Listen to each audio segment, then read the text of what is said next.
Hello, darlings, and welcome to Digimon Ghost Game. This is the podcast where, we didn't exactly wake from the dead to all be here, but it's impressive that we're all out of bed. I'm Emery, my pronouns are they, she, he. Hi, I'm Morg, my pronouns are they, he.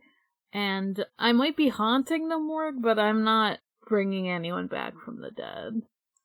Sorry. I'm Elviet. My pronouns are they, she, he, and I think it's a bold statement that all of us are out of bed right now. Yeah, I guess we can't prove that you're not recording from bed. But you're at least up enough to talk about... I am sitting upright. Yeah. So hey, very good episode this week. Kind of a banger. Yeah. Kind of wild. Yeah. You know it's gonna be a fun one when someone gets corpseified in the first 30 seconds. And it's a very cool corpseifying. I'm gonna say, I did not expect to see the villain at all in this show. Yeah. I was like, oh. Yeah, when I saw the monster of the week, I was like, oh, this guy, huh? This one kind of a big deal. I had no idea who it was. I just pointed and said, wow, looks big. Damn, it sure is big. He's a guy from the most convoluted, one of the most convoluted and irrelevant plot lines in any piece of Digimon media, the Ryo Akiyama games. That's saying a lot, because I think Victor Hugo would be jealous about what kind of plot lines Digimon can come up with whilst not talking about their actual plot.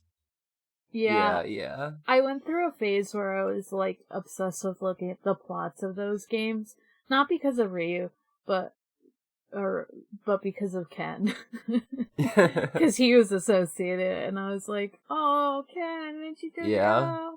That's why he's evil, wow! Isn't Ken in those games for, a second? Yeah, but it's enough that he goes sicko mode from it. True. Yeah, this guy is is technically the reason why Ken turned evil.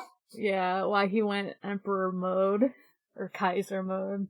God, yeah. I might just give, a brief couple-minute Ryo Akiyama lore drop. Hell yeah! Even though I'm not an expert, I've never, played those games. I've seen plot summaries is all. Yeah. I have too, but not in a long time, so I don't remember shit. I just remember, wow, that's the guy. So this episode opens with a bunch of researchers in their little computer lab. One of them is tippy-tapping on their computer, being like, wow, warped space, and then her computer explodes and she fucking dies. She literally dies. This isn't us saying, oh, they die off screen. Oh... Well, it's a plot point that she died. This is not us goofing about. We stare directly into her lifeless corpse eyes. Yeah. It's right there. I was like, oh. Goodbye, I guess. And we go straight to her funeral. Yeah. Yep. Yeah, it's tragic. What's the name? I wrote down the name, but I can't read it. Gotoha? Is Gotoha the sister? That sounds right, yeah. Right, because Manami was, going to be married to a dude called Toru, who has a very normal reaction to his almost wife dying. Right. Which is that he's very sad about it. That's the end of the episode. He's just normal sad about it. He doesn't do anything weird with the corpse. Oh, definitely not. He's not... Oh boy, we're gonna get to it later. They sure did imply with this one. It's you can't get around it. You can't. He did. Anyway. He sure fucking did, huh? Oh. I mean, you can't prove it, because they haven't, gone on their honeymoon or anything. This is like, you can't prove that I'm not in my bed right now. Right. We all know what the truth is. So... I didn't get that vibe. But... So, Kotoha is, taking Ruli to, her family house, like, hey, there's something weird going on, Mika recommended you to me, and, when she gets there, like, the rest of the gang's all there, Kyoshiro, Hiro, and their Digimon. Kyoshiro, like usual, is freaking out. All the Digimon introduce themselves. Kyoshiro extremely does not want to be there. He is cowering even more than usual. I don't blame him. Yeah, Jellymon has him restrained. I'm gonna be honest, like, the idea of someone having a body in their house is kind of fucked up. Like, it's so fucked up.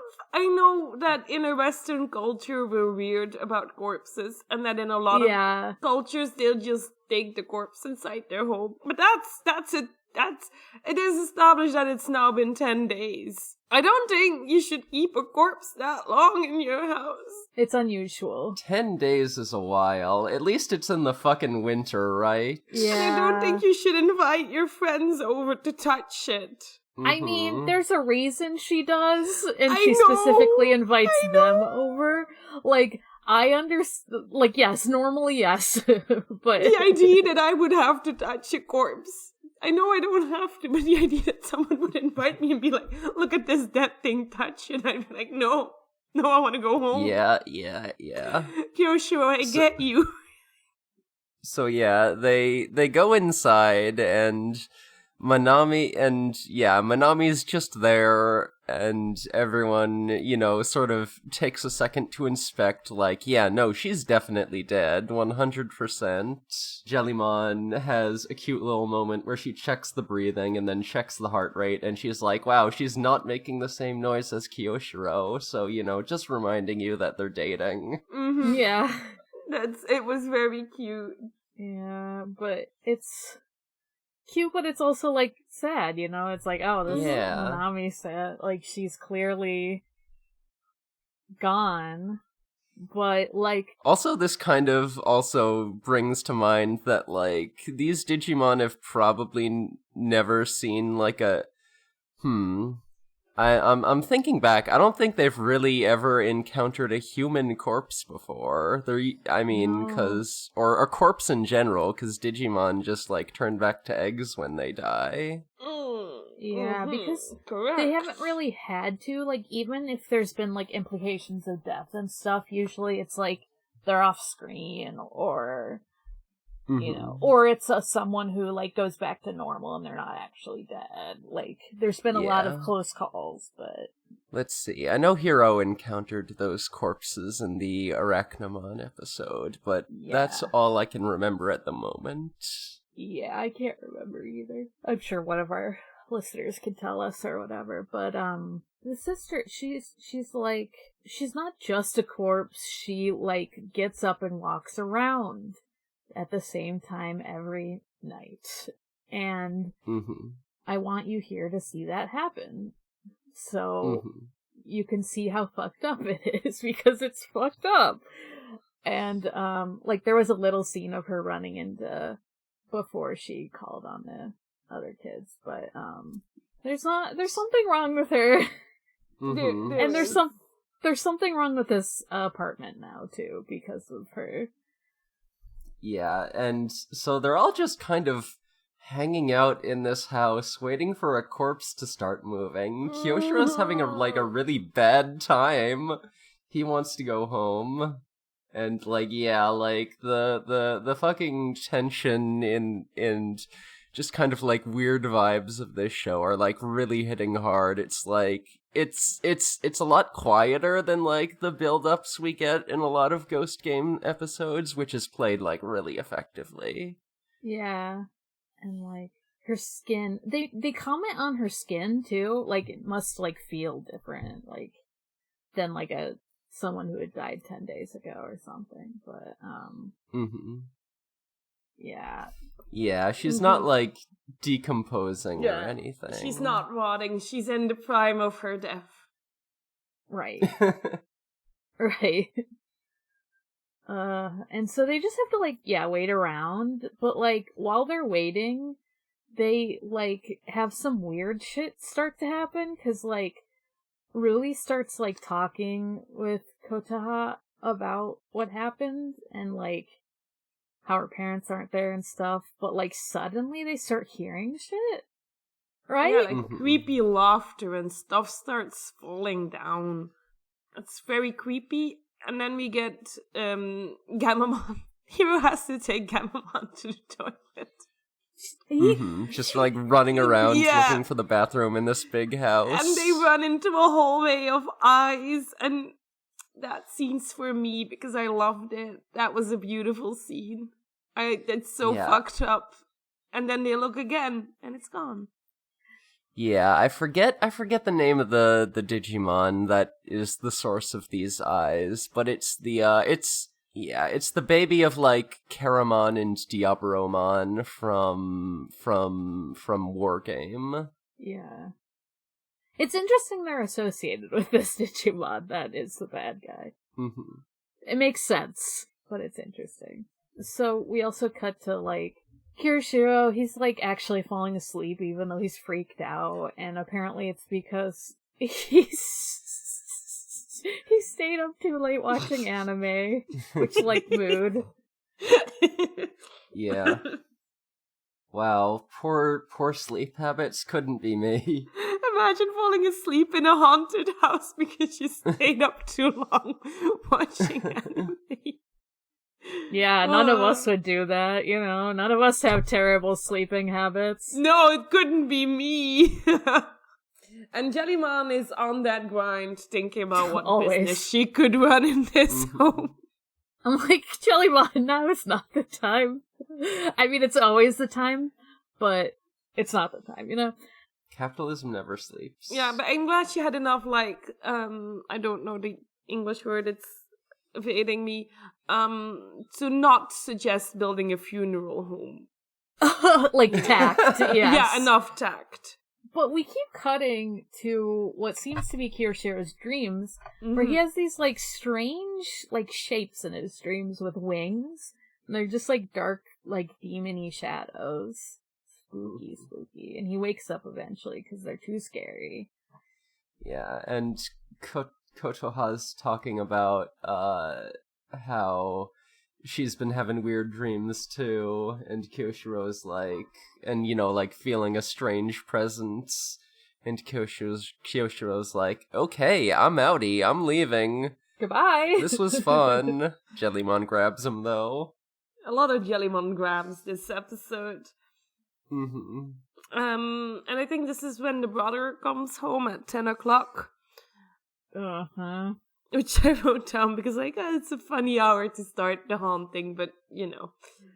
Yeah, it's not midnight, it's 10 o'clock. It's not midnight, it's 10 o'clock. This demon has a bedtime. Fair enough. And this brother goes straight for the corpse. And doesn't even hesitate, just says, I'm home, and goes for the corpse. Which starts to light up a little bit, and she opens her eyes, and she gives World's creepiest breathing in, and sits up, and it's like,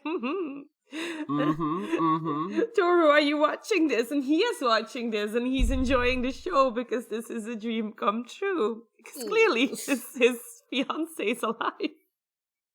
I do. She's alive and completely normal. Yeah, this is how normal people walk. As she sways from one side to the other, and I'm worried that she's gonna fall over. Yeah, with you know, the fucking pupils of her eyes just sort of rattling around in their sockets. Normal eye movement. And this man has got a romantic dinner date planned with champagne. Hey, this guy fucking got a bucket of champagne on ice. Like, he's here for a fucking night of romance with the corpse. He fucked his corpse wife. We gotta just get that out of the way and then move on with our life. Yeah. Yeah, they're definitely fucking. Yeah. Does that mean he is the second person in this show to fuck a Digimon? You know? Yes. Yes. Oh man, I'm like watching her movements right now, and it's a lot. She's also very jittery, but she also like when she's like kind of pretending to be like romantic with him, because as much as she can, I guess, she like pulls down his shirt a little, like at the top. Mm-hmm. Mm-hmm. Nothing Mm-hmm. like. Okay, yes, thank you, but. It shows, like, a glowing blue mark, like, on his neck, like, really fucked up, like something maybe digital touched him? Whoa. Mm-hmm. Yeah, it's kind of like this, like, really elongated handprint, also. Slender Man was just, holding his neck, it's fine. It's fine. But the sister, like, makes a noise, because she's, like, watching this happen, because, like, it's fucked up, and... Yeah, she begs them to stop. Yeah, and... Yeah. Please stop fucking your corpse wife. No. It's really weird. You're tearing this family apart. She is not healthy right now. And you are also not healthy, both mentally and physically, we can tell. Yeah. Because he is also very, not just depressed, but very sluggish. Mm-hmm. Uh-huh. Yeah, this man not looking good. Which, fair enough. He thought his fiancée died, but you think he'd look better having the love of his life back in his arms. Right, like if he was tricking himself into this, you would think he would look a lot less depressed and tired. But, he looks dead. He looks half dead. There's a corpse on that couch, and if I told you who it was, you wouldn't believe me. Yeah, so if we haven't said, like, his name is Toru, and he's just totally like, what are you talking about? My wife is completely alive and normal, and I'm not dying or anything. I'm fine, she's fine. Why are you breaking up our date? I was just about to get it on, like... I'm so happy that she's alive and normal. Mm-hmm. Mm-hmm. And it's like, my dude, don't laugh like that. His laugh is so scary too, but Yeah, he's extremely sane about the whole thing. And then Manami sees Hiro and Ko and is like, more humans. I will get better now. And it's like, that's a very normal thing to say. I wonder what that means. I'm sure it's all fine. There was also, like, a flashback to, like, when she was dead, but, like, came back to life. Yeah. Oh, yeah. And, like, if that happened to me, I would just be like, oh, okay, my wife, my fiance is a zombie. I am going to call everyone to get rid of this body. Zombies are real and I am screaming. Not to be super dramatic about it, but if that happened to me, like, first of all, I'd be like, who the fuck is this? Where did I get a wife? This is not my beautiful house. This is not my beautiful wife. And then second of all, if I refuse to live in a world where zombies are real. I'm sorry. Right. There's no amount of therapy that's gonna fix it if it's real. Right, like, sorry about it if you were, like, hoping for a zombie apocalypse. I sure am not, you know? I am also not. I'm not hopeful about my survival chances, and right, I definitely wouldn't date a zombie. I wouldn't. That's where I draw the line. This dude obviously watched Warm Bodies and got some bad ideas. Yeah. Mm-hmm. Some people are into zombie romance, and I am not some people. I have seen the Disney Channel original movie Zombies with the cheerleaders, and I thought it was funny. But also those zombies eat cauliflower, so...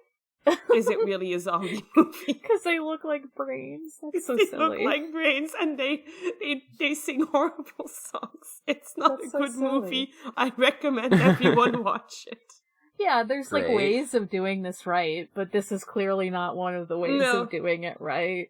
This is not your like, iZombie that people seem to like. This is your, like, start of, like, some fucked up disease thing where she's just like, ah. Mm-hmm. Yeah, and so she is definitely draining Toru's energy, and, you know, like, everyone, like, rushes into the room to be like, hey, you're draining his energy. So then she goes a little bit feral mode and fucking knocks down Kotoha and starts, like, draining her energy, and it's not a good situation. Also, like, we see that there's just a bunch of Evilmon outside banging on the window. Yeah. There's just, like, you kind of can tell, like, these are the same Digimon that were probably in Kiyoshiro's dreams. Mm-hmm. Yeah. Yeah. And yeah, also just like a bunch of Sumemon, which is the name of the Digimon I couldn't name earlier, just like fucking crowded all on the walls and ceiling, just with their little glowing eyes being regular about it. Can we take a moment to appreciate the name of Evilmon? Yeah, it's pretty silly. Says what it is on the container, I guess. I wonder if this one is friendly. I hope there's one friendly Evilmon.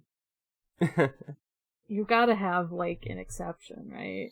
Yeah, there's always the exception, and Hiro usually adopts the exception, I guess. So true. It's just very funny to see, like, all the Evilmon pounding, and, like, yeah, she eventually, like, ends up near Kirishiro and sucks him too. Of course. Mm-hmm. Some more Kirishiro drama. It's fine. Yeah, of course. He's having a rough episode. And a pretty harsh life, to be honest. It's fine. Yeah. Boy, is any character gonna need more therapy than Kyoshiro after this series is over? I think not. Me. Yeah. Like, they all have their fair share of, like, fucked up stuff happening, but I don't know. He was already, like, an anxious motherfucker. It's like, you did great last episode, overcoming your fears and all that, but now we gotta re-traumatize you. They gotta make it so they can't, like, they can't be showing all the Mega Digimon all the time, you know? They can't be showing all of it's just, like, 2 at a time. Yeah, but it very much feels like that thing where you go to therapy for a while and you think you're doing better, and then a minor thing sets you back, and you're like, you're worse off than before. Mm-hmm. It's like, that's what I feel like this episode is that for Kyoshiro. No. He doesn't get a break. No. And then she just, like, floats outside. Just floats? Yeah. No. She breaks through the window. Oh, you're right. Yes, of course. Yeah. She breaks the window and floats outside. Which is pretty cool. She's floating and has glowing eyes and is fucked up. Yeah, lots of these Evilmon are swarming around her, and I was just paused on a frame, and a lot of those Evilmon kinda caked. I don't know. Then you gotta I don't know why they drew them like that. You gotta hope one of them's nice so you can experience some of that cake. Okay. Gross. I'm sorry.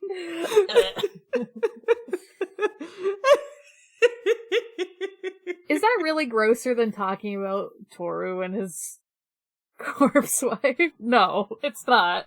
No, it's not. Yeah, I was just thinking, this is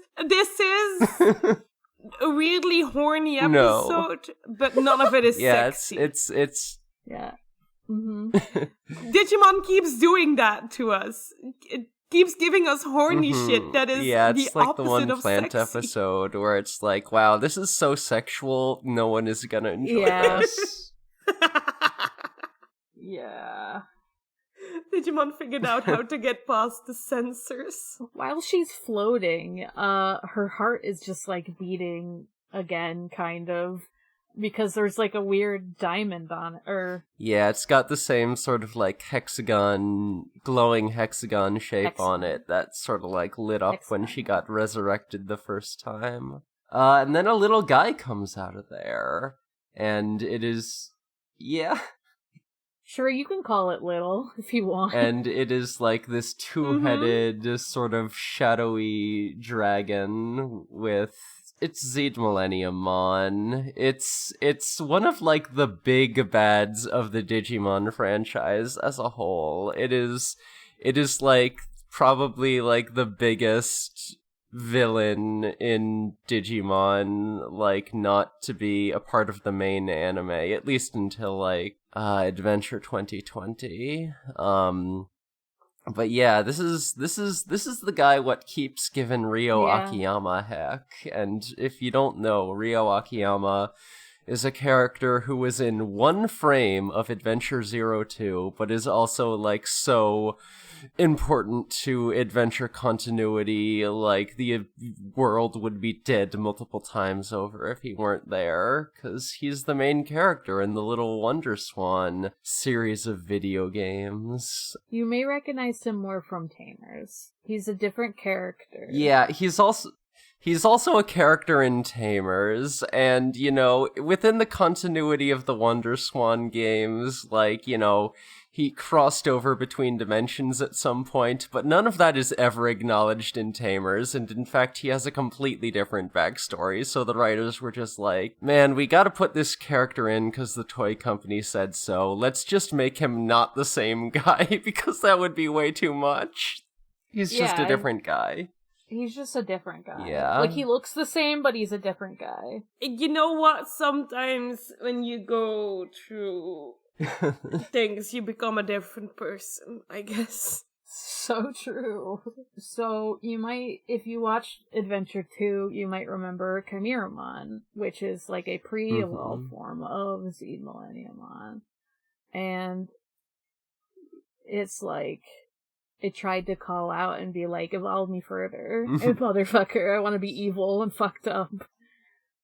And this is why he wants to be evil and fucked up, because he turns into this big fucked up guy. So yeah, like I said, like, Zed Millenniummon does not appear in the Adventure or 02 or like any of the mainline Adventure anime aside from the reboot, but also he is the reason why Ken turned evil, because like I think after he got defeated or something, like he's the one who released the dark spores that fucking made the boy a sicko. Yeah, something along those lines. But apparently, in this show at least, he can be born from a corpse? This is very strange to me, because Angoramon's like, I didn't know it could do that from human corpses. So I pose this question to all of us now. What Digimon corpses? They become eggs. Angoramon, what corpses do you have in the digital world where this thing can grow from? Yeah, they do say he does say corpses of Data, and what is a corpse of Data compared to a corpse of a Digimon, which doesn't exist? Is this why Digimon don't have corpses? Because they were afraid that this would come back. That's interesting. That's the file after you delete it, but before you empty your trash can. Ooh!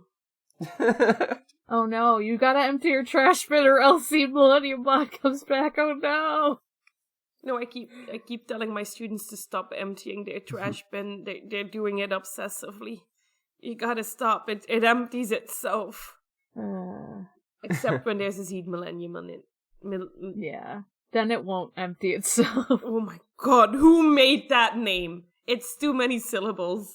Yeah, because it was Millenniummon, and then Moon Millenniummon, and then Zed Millenniummon, and you're like, okay, great, thanks. I want to say it correctly once. It's Zed Millenniummon. There we go. Yeah. And if I fuck it up any other time in the episode, I'll just copy and paste it. No worries. It's a weird name. So yeah. And Goramon's like, hey, this guy is super bad news. He might just, like, end the world. As a funny bit. That's a thing he can do. He can just do that for fun. Like, it's just a bit. It's catastrophic. It's fine. Who knows? Yeah, so Hero activates the digital field, Keno Weissmon and Lemormon evolve, and immediately get their asses kicked. Yeah. Yeah, they're like, perfect ain't good enough, baby. You gotta fucking go further.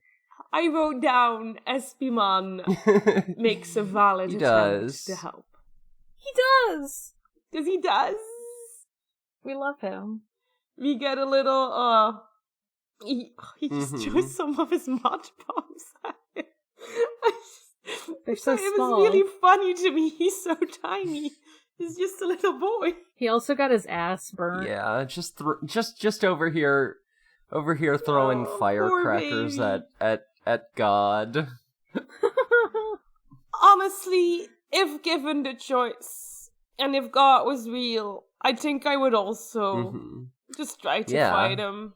You've played too many JRPGs, that's all it means. Oh, yeah. This is just a JRPG villain. Yeah, Like, correct. genuinely. Correct. And I just gotta watch long enough till I understand his attack sequence. And then it doesn't matter that I have 0 attack, I'll just outlast them. Yeah. He tries to go for the kids, though, and, like, Canna Weissman and Lamortmon are like, absolutely not. Do not. And they Don't you dare. And Lamortmon has glowing eyes like the fucking crypto guy avatars. And sorry. I wasn't ready for that. Yeah. And he goes to big boy mode again. Big boy mode part 2. Yeah, we get Seriousmon and Dearbitmon. I think it's funny how Angoramon keeps gaining or losing fluff with his evolutions. Yeah. He goes from big to small again. Yep, he sure does. But they're, like, struggling even in their, like, big ultimate form. Yeah. And, like... Zeed Millenniumon tanks a few attacks and then just, like, starts ripping a hole in the universe. Yeah. As you do. And, like, suddenly, like, you hear the woman's voice again. You hear Monami's voice again. And, like, it's confirmed to be her voice because Toru ended up in the fake digital world because he got sucked. This is what happens when you fuck a Digimon. Yes. This is how Hokuto got to go to the digital world. Oh no! But she's like, yeah, it's me, hi. I'm not actually alive. I'm, like, here enough to talk to you and that's it. Which does bring to mind, like, you know, more questions about the human afterlife in Digimon. Because, like, we've already had some because, like, Kirishio being, like, dragged into the river Styx and stuff. Yeah, you know what? Actually, there is precedence for this. We know that, like, human soul can exist outside a human body, and, you know, in Kyoshiro's case, his body was still, like, alive, but in a coma, but in this case, body's super dead. She not coming back from this. Yeah. You need a beating heart, which this body doesn't have. And she's like, there's gonna be a tear in space and time, and it's not gonna be good for anyone here. It's like, okay. And I think she just gives us the backstory about how she got to be like this. And this is the first time I heard the name Moon Millennium on, so the amount of mental gymnastics I had to do to keep up with this Digimon. I don't have the knowledge to know all of this. I didn't realize that it just evolved into that. They do show Moon Millennium later. It's just kind of the sleeping form of this. Yeah, it's just like a teeny tiny version, like little baby fetus of the two-headed dragon, like stuck in that hexagonal crystal. You look at it and you say, oh, this cute little thing would never commit a crime. And then you eat some cereal. You eat some cereal and then get blasted back and killed. It's fine. Yeah. So she, like, had it in her when she died. And it was just kind of feeding off of Toru mostly. Who is at this point going, see, my wife's alive. And it's like, Toru, read the room. Please. Toru, please. Go to therapy. I know you've not had the best of times, but read the room, your wife is dead. She's telling you. She, like, says it. She's like, no, I'm dead, you dumb bitch. She's like, no, you have to fire where I am, because I'm the weak spot, because this is, like, you know? A Gundam. Yeah. The line between, or the circle of Digimon and the circle of... No, that's not how it goes. The Venn diagram of Digimon and Gundam is a circle. I got there in the end. Wow, that was difficult. Yeah, you know, we see fucking Char-Aznable in F Monsters. Oh shit, fuck. I'm gonna have to watch that. I gotta go back and watch F Monsters. His name is Unryuji Knight, and actually he's more of a Seto Kaiba than a Char-Aznable. He's both. He's both. Oh, okay. It's a different vibe. Yeah. He contains multitudes. He contains multiple shitty guys. That everyone loves and they're not exactly sure why. They're like, why do I love this character? Oh no. I love shitty characters, but I often say, wow, this character's great. I would hate him if he was real. Exactly. Yes, absolutely.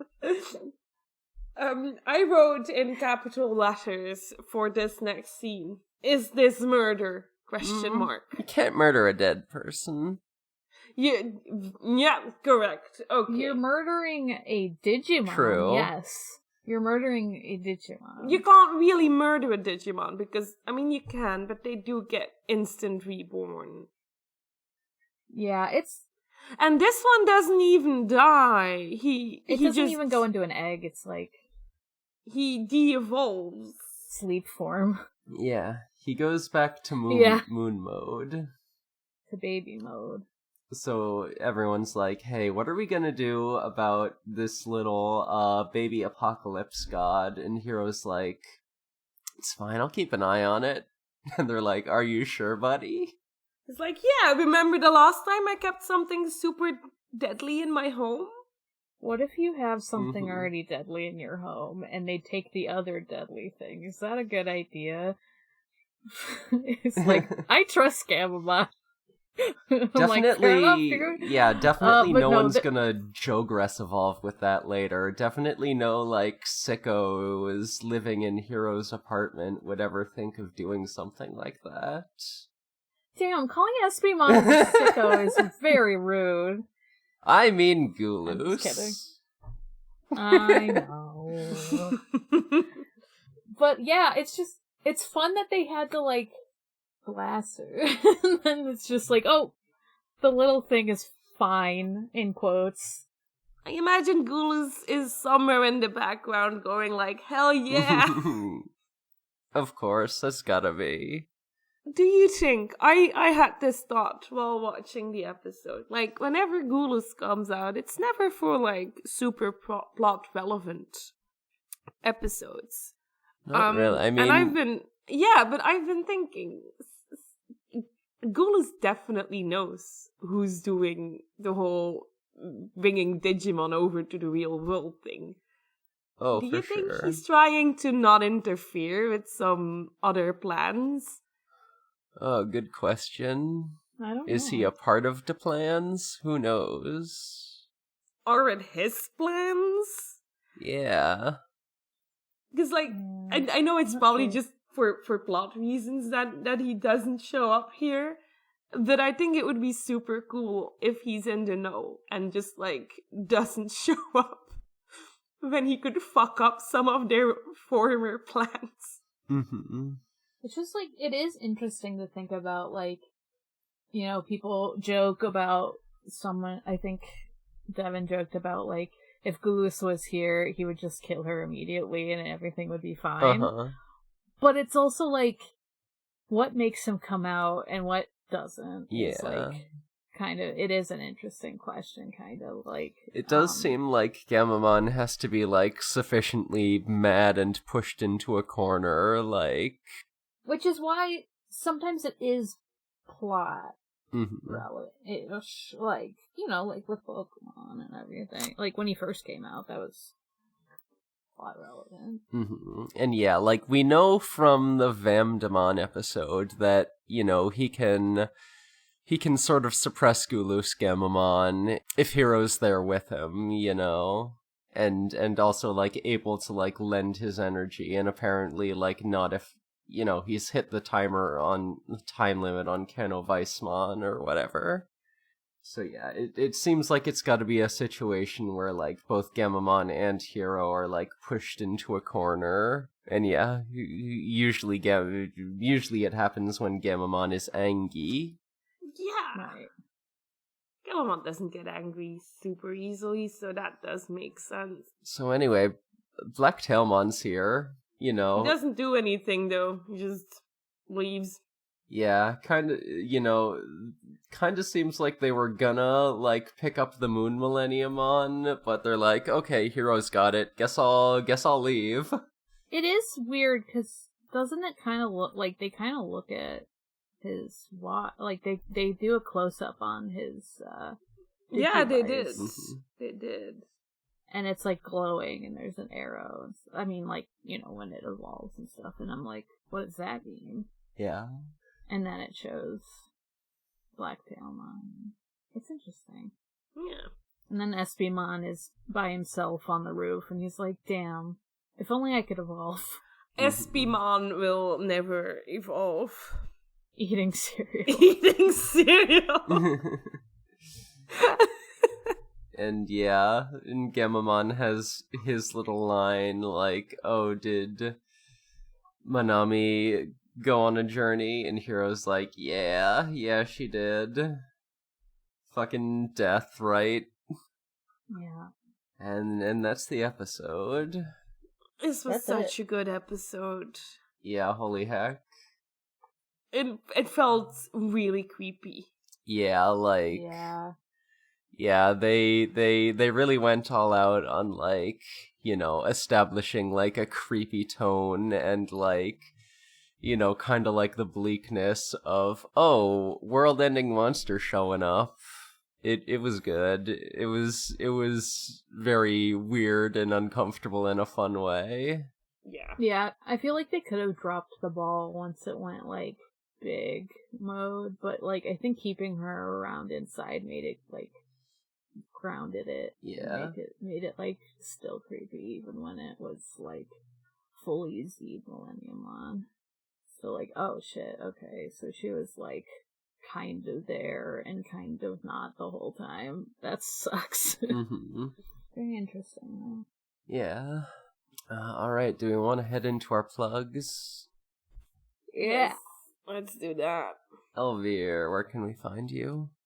Where can you find me? On Twitter at Eriviru. I've remembered that I have a TikTok, so you can find me there as well. I'm posting videos in a maid outfit. Hell yeah. Great content. So that's where you can find me having the time of my life. Really Fuck Friday.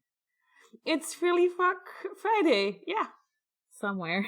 It's always really Fuck Friday somewhere. Yeah, that's how time works, right? So true. You can find me at Haunting the Morgue on Tumblr and Twitter. You can find me at Gengar on co-host. You can find me on my other podcasts, Forward Re Zero, a Re Zero Watch podcast, and The Sonic Shuffle, a random and holistic Sonic lore podcast. You can find me on a podcast called We Rate Queerbait. We're going to be releasing our Jennifer's Body episode this week. That's a very fun movie that I knew absolutely nothing about going in, and then I watched it, and I was like, wow, that's really funny. They made a really 2009-esque movie in 2009, and it's good. I've heard good things about it, yeah. Yeah, I did not know going in that it was a horror comedy, but it's a horror comedy, and it's really funny. And also this week, we're recording our App Monsters episode of We Rate Queerbait, and that's gonna be unhinged. We're gonna go off. Because not only does it have Shark Kaiba in it, it's also got two main characters who constantly look like they want to kiss each other. That's any show. And then, like, by the series finale, it turns full-on into romantic tragedy, but is still kind of like, oh wow, they're such good friends. It's very good. It is tailor-made for our bullshit podcast, and I'm very excited about it. Also, you can find me at For Affinity. I'm drawing stuff. You can commission me on Discord if you know. Yeah, you do it. You can get in touch with me on Discord or through email at spacerobotart@gmail.com. But I'm also part of a upcoming audio drama pilot, which should have, which we should be hearing about sometime in the next few months, and I'm very excited about it, and there's a lot of really cool people involved, and I think you're gonna enjoy it once you hear it. So yeah, keep an eye out for that. We're gonna be kickstarting a whole entire series, so once that's up and running, fucking give money to that, because you're gonna want to hear the rest of this series. So this podcast is on Twitter at DigiGhostGaze. We're on Tumblr at DigimonGhostGaze.tumblr.com, excuse me. We're also on Discord, where we're doing Tokusatsu Mondays, where we're watching Kamen Rider Double and Garo. I do art streams most Fridays, not last Friday, because I'm sick, I got COVID, and I didn't want to get out of bed. But yeah, probably I'll be back with it this week. What am I going to be drawing? I don't know yet. So come and hang out with us there. And I think that's all for that. So this podcast is part of the Noisespace.xyz network. You can go to Noisespace.xyz and hear all sorts of neat shows. Yeah, so I think that about does it for us. So until next time, all you poltergeists, ghouls, and non-boonaries, Digimon is for the gays. Goodbye, darlings. Goodbye. Bye.